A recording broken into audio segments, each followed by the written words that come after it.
السلام عليكم ورحمة الله وبركاته، تحياتي لكم يا شباب. طبعا هذه الأخت بهية محمد يعني لي يومين انتقادت علي اللي تزوجت بمصري. طبعا أنا أقول للمنتقدين إيش دخلكم؟ إيش دخلكم تزوج حتى بألماني؟ أهم شي إنه شي يقدرها وش يحترمها وش يصرف عليها عادي تتزوج. يعني انتم تقولوا تتفاضلوا، قد ربما المصري هذا يعني أكلها وشربها أحسن منك يا قاوع يا منتقد. ما لكمش دخل خبرها تزوجت بشرع الله، بشرع الله ما راحت بالحرام، هي راحت بالحلال تزوجت بقاضي وشهود وعقد وكل شيء. ليش عاد انت تتفاضل؟ ايش دخلك؟ اقسم بالله ان انا مريض مشتي اصور كنت وان انا تعبان، بس اشتي ابد للمنتقدين هؤلاء ايش دخلكم؟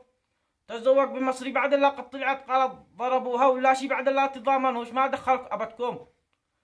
يعني تزوجت للمصري هذا على سنة الله ورسوله، انت ليش عاد تتفاضل؟ تشتي لايكات، تشتي مشاهدات. لعنة الله عليكم.